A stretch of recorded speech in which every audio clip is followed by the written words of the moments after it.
परेशान हो गए। तो कहने लगे कि भैया तुमको इतनी अकल नहीं कि तुम्हारे यहाँ कोई आया है तो चारपाई छोड़ देनी चाहिए। आप सोचो मूर्खता वाली बात है कि अगर हम सो रहे हैं तो हमें कैसे मालूम होगा। हम अपनी बनाई हुई चारपाई पे नहीं बैठ पाते थे। आज हम लोग चमचमाती गाड़ियों में घूम रहे हैं। 4-4 5-5 मंजिल बिल्डिंगें बनी हुई हैं। किसकी बदौलत? ये बाबा साहब मानव कांसीराम बहन जी की बदौलत। दादा हमारे समाज में ये बहनें बैठी हैं, माताएं बैठी हैं। दीपावली के समय में ये रात में हमारी माता जी लोग उठ करके सूप बजाती थी। आज भी हो सकता है बहुत सी महिलाएं बजाती हों। कहीं दलिद्र भगार हैं, और जैसे भगा के आती थी फिर दलिद्र आ जाता था घर दूसरे दिन। दलिद्र कब भागा? जब बाबा साहब ने शिक्षा का अधिकार दिया आप सबको, हमको, तब दलिद्र भागा। शिक्षा से ही हमारे बच्चे एसपीडीएम और मैं डॉक्टर बना बैठा हूं। पूरे साल पाप करो और एक समय अमावस्या का क्या कौन सा बताते हैं? गंगा जी का स्नान पड़ता है, कार्तिक पूर्णिमा पड़ती, क्या मौनी अमावस्या कहा है वो आप लोग जानो, हम तो नहीं जान पाए। लेकिन वो इस दिन कहा कि गंगा जी में नहा ले, इस पूरे पाप धुल जाते। हमारे पाप कब धुले? जब मान्या बहन जी की सरकार बनी। आज भी सरकार हो या ना हो, लेकिन दहशत सभी नेताओं मान्या बहन जी की रहती है। मानते हैं इस बात को कि नहीं? अगर मान्या बहन जी 68 साल की हैं, 68 साल की मान्या बहन जी हो गई, इसके बाद हो सकता है बाबा साहब मानव कांसीराम बहन जी जैसा नेता कोई ना आ पाए। हो सकता है, आएगा जब आएगा देखा जाएगा। लेकिन ऐसे नेता तो बड़ी मुश्किल से पैदा होते हैं। ये महापुरुष लोग हैं, हमारे ही भगवान हैं, हमारे ही ये भगवान हैं। और उन लोगों के भगवान नहीं, उनके तो मंदिरों में घूम रहे हैं भगवान। इस समय अयोध्या पहुंच गए। तो अब आप सोचो कि हमारे जो भगवान हैं ये, हम इनकी बात को नहीं मानते। बाबा साहब ने कहा था शिक्षित बनो, संगठित हो और संघर्ष करो। शिक्षित तो थोड़ा बहुत हुए, संगठित नहीं हो पा रहे, और संघर्ष ये चुटकी भर लोग कर रहे हैं। हमारा ये बहुजन समाज जो हाथी चुनाव मिला, ये बहुत बड़ा समाज है। ये 85% है बहुजन समाज, और संघर्ष कितने परसेंट कर रहे हैं? 1%। क्या लगता है दादा हमारे अकेले संघर्ष से आप सफलता मिलेगी? आप सब लोगों को मान्यवर कांसीराम साहब बनना है, और आप सब लोगों को बहन मायावती बनना है। लोग कह देते हैं कि बहन जी अब संघर्ष नहीं कर रही है। आज के समय की बात मैं कर रहा हूं। हमारी बिटिया जब स्कूल जाती है और शाम को 7 बजे से, और जहां 7:30 बजने लगता है तो मन में अजीब अजीब सवाल उत्पन्न होने लगते हैं कि साधन मिला तो मिला कि नहीं मिला, कोई उसके साथ घटना तो नहीं होगी। आप लोग बैठी हैं, जैसे बिटिया 1-1 किलोमीटर दूर पर जाती होगी तो भी आपको चिंता होने लगती है। मान्या बहन जी सोचो सन 84 में, 84 का 80-81 में मान्यवर साहब के साथ में लग गई थी। अपना पूरा परिवार, घर, माँ बाप को सबको छोड़ दिए। अब 68 साल की मान्या बहन जी हो गई, अब अवसर कन पुत्र है हमारे उनके करोड़ों करोड़ों भाई हैं, करोड़ों करोड़ों बहनें पढ़ लिख के शिक्षित हो गई। अब मान्या बहन जी इस अवस्था में थोड़ी सड़क पे उतर सकती है। खाली वो जो एक एक बात बताती, बड़ी दूरदर्शी नेता है। बहुत पहले कह दिए थे कि जो गठबंधन बनना है क्षण में बिखर जाएगा, बिखरा। मान्यवर कांसीराम साहब ने एक बात कही थी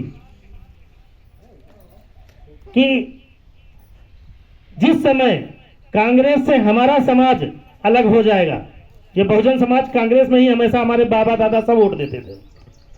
उन्होंने कहा था कि जिस समय ये हमारा बहुजन समाज की आंखें खुल जाएंगी और कांग्रेस अलग हो जाएगा, कांग्रेस खत्म हो जाएगी। खत्म हुई? हो गई कि नहीं हो गई? और कहा था जब कांग्रेस खत्म होगी तो भाजपा का उदय होगा। भाजपा पूर्ण बहुमत नहीं, प्रचंड बहुमत से आई। और कहा था जिस समय भाजपा का पतन होगा उस समय बसपा का उदय होगा। अब समय आ गया है, भाजपा का भी पतन होगा। अभी पता चला है कमलनाथ भी भाजपा में जाए वाले, कांग्रेस खत्म हुई ना। अब कांग्रेस के बाद कौन सी ऐसी राष्ट्रीय पार्टी बचती है जो भाजपा को टक्कर देना चाहती है और देती है?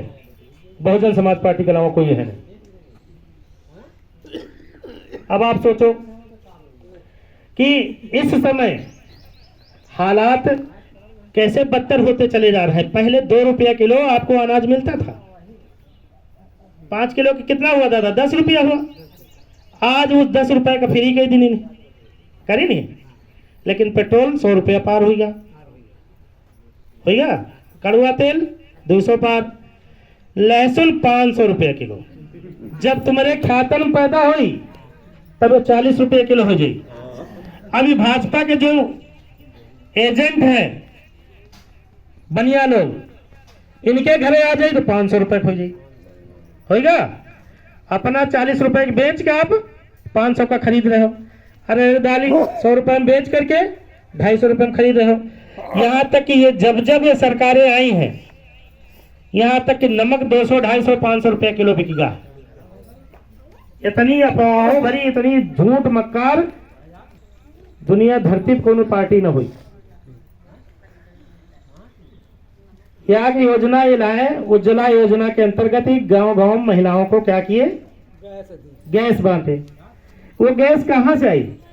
ये अडानी अंबानी के सिलेंडर थे रिलायंस के। और बड़े बड़े शहरों में क्या है कि बड़ी बड़ी पाइपलाइनें बिछ गई। ये सिलेंडर 4 मंजिल 5 मंजिल समाज में से ही थे, जहां मलिन बस्तियों में लोग रहते थे हमारे, उन लोगों के बीच के ही कार्यकर्ता थे। उन लोगों के यहाँ जब कोई समस्या होती थी, किसी हमारी बहन के साथ बलात्कार होता था या हमारे किसी मजदूर भाई को मजदूरी कराने के बाद पैसा नहीं दिया जाता था, उनका शोषण किया जाता था, तमाम जाति के नाम पर, धर्म के नाम पर उनका शोषण किया जाता था। इस तरीके की जब शिकायतें मानवर कांसीराम साहब को मिलती थी तो मानवर कांसीराम साहब वहां पर जा करके वहां के सरकारों के कान में आवाज पहुंचाने के लिए अपने संगठन के माध्यम से धरना प्रदर्शन करते थे, तब जा करके कहीं हमारी बात सुनी जाती थी। मानवर कांसीराम साहब ने पूरे देश में जा करके इस व्यवस्था को देखा और देखने के बाद फिर अपने मानवर कांसीराम साहब ने दिल्ली में 14 अप्रैल सन 1984 को बाम सेफ और DS4 के कार्यकर्ताओं के माध्यम से पूरे देश के बुद्धिजीवी लोगों को, अपने समाज के शोषित पीड़ित लोगों का एक बहुत बड़ा जनसभा बुलाई। और उस जनसभा में मानवर कांसीराम साहब ने कहा कि देखो, देश अपना बहुत बड़ा है और हमारी इस देश के अंदर 84-85% आबादी है और पूरे देश में कहीं न कहीं कोई घटना रोज घटित होती रहती है। आखिर हम प्रतिदिन किस तरीके से हर जगह पहुंचेंगे और कैसे हम वहां पर जा करके सरकार पर दबाव बना करके अपने संगठन के माध्यम से धरना प्रदर्शन करके हम किसका मुकदमा पंजीकृत कराएंगे। इसका मतलब है कि जब तक इस देश की व्यवस्था नहीं बदलेगी तब तक ये सब होता रहेगा। मानवर कांसीराम साहब ने तत्कालीन उस समय केंद्र और प्रदेश में कांग्रेस की सरकारें हुआ करते थे।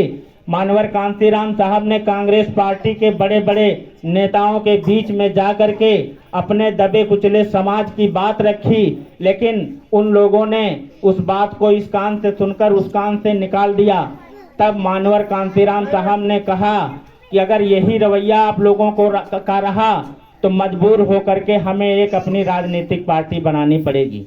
और 14 अप्रैल सन 1984 को अपने एक जनसभा में, जहां अपने समाज के बाम सेफ DS4 और बहुजन समाज के उस समय के तमाम बुद्धिजीवी लोगों के बीच में इस बात को रखा और कहा कि बाबा साहब डॉक्टर भीमराव अंबेडकर ने कहा था कि हमने संविधान तो बहुत अच्छा लिखा है, लेकिन ये संविधान तब अच्छा साबित होगा जब शासन और प्रशासन में बैठे हुए लोग अच्छे होंगे।